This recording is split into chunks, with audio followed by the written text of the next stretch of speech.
रक्त समूह ए और बी में कौन से एंटीजन पाए जाते हैं? ए और बी दोनों। रक्त समूह ए और बी में कौन से एंटीजन पाए जाते हैं? ए और बी दोनों। यदि एक व्यक्ति में रक्त समूह बी है तो किस रक्त समूह वाले व्यक्ति से रक्त ग्रहण कर सकता है? बी और ओ। किस रक्त समूह में कोई भी एंटीजन नहीं पाया जाता है? ओ। किस रक्त समूह में सर्वाधिक संख्या में एंटीजन पाए जाते हैं? ए और बी। किस रक्त समूह में कोई भी एंटीजन नहीं पाया जाता है? ओ। किस रक्त समूह में सर्वाधिक संख्या में एंटीजन पाए जाते हैं? ए और बी। निम्नलिखित में से कौन सा रक्त समूह लगभग 45% लोगों में पाया जाता है? ओ। निम्नलिखित में से कौन सा रक्त समूह सबसे कॉमन है? O positive. सबसे बड़ी रक्त कोशिका है WBC। सबसे बड़ी रक्त कोशिका है WBC। निम्नलिखित में से कौन सा रक्त समूह सबसे कॉमन है? O positive. निम्नलिखित में से कौन सा रक्त समूह लगभग 45% लोगों में पाया जाता है? ओ। RBC का नष्ट होना कहलाता है हीमोलाइसिस। RBC का नष्ट होना कहलाता है हीमोलाइसिस। इरिथ्रोपोइटीन हार्मोन का निर्माण कौन सा अंग करता है? किडनी। इरिथ्रोपोइटीन हार्मोन का निर्माण कौन सा अंग करता है? किडनी। RBC का नष्ट होना कहलाता है हीमोलाइसिस। इरिथ्रोपोइटीन हार्मोन का निर्माण कौन सा अंग करता है? किडनी। RBC के नष्ट हो जाने के बाद हीमोग्लोबिन का कौन सा भाग नया हीमोग्लोबिन अणु बनाने के लिए पुनः उपयोग होता है? आयरन। यदि एक व्यक्ति का रक्त समूह AB है तो वह किस रक्त समूह वाले व्यक्ति को रक्तदान कर सकता है? AB। यदि एक व्यक्ति का रक्त समूह AB है तो वह किस रक्त समूह वाले व्यक्ति को रक्तदान कर सकता है? ए और बी। AB। रक्त समूह AB में कौन से एंटीजन पाए जाते हैं? ए और बी दोनों।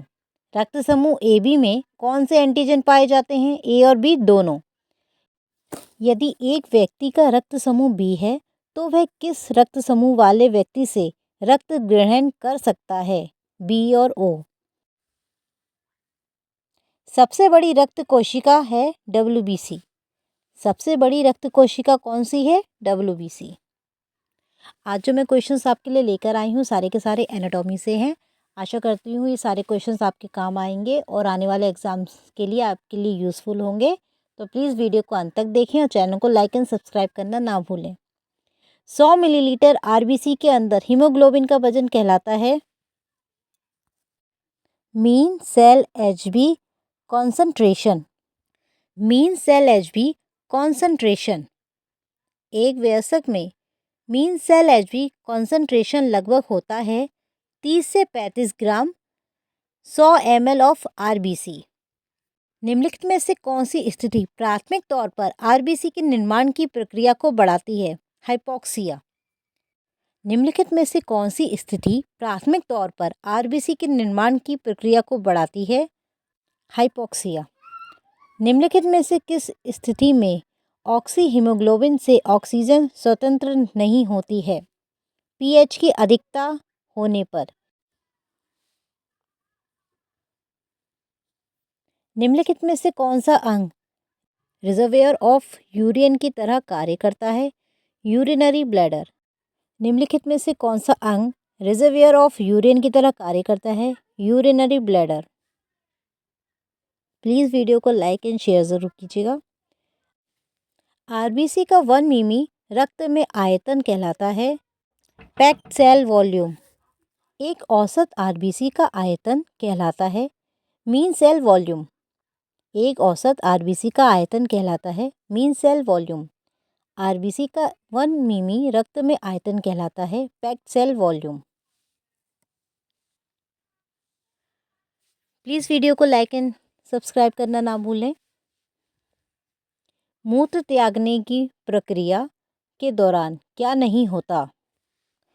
डिट्रेशन, पेशियों का रिलैक्शन। डिट्रेशन, पेशियों का रिलैक्शन। मानव शरीर में रक्त की कुल मात्रा होती है शरीर के वजन का 7 से 9%। मानव शरीर में रक्त की कुल मात्रा होती है शरीर के वजन का 7 से 9%। रक्त में प्लाज्मा एवं रक्त कोशिकाओं ब्लड सेल्स की मात्रा क्रमशः कितनी होती है? 55 से 45%। रक्त में प्लाज्मा एवं रक्त कोशिकाएं ब्लड सेल्स की मात्रा कितनी होती है? 55 से 45%। प्लाज्मा के बारे में कौन सा कथन असत्य है? कुल प्लाज्मा का 1% भाग प्लाज्मा प्रोटीन बनाते हैं। प्लाज्मा की विस्कोसिटी किसकी वजह से होती है? Plasma protein. प्लाज्मा की विस्कोसिटी किसकी वजह से होती है? Plasma protein.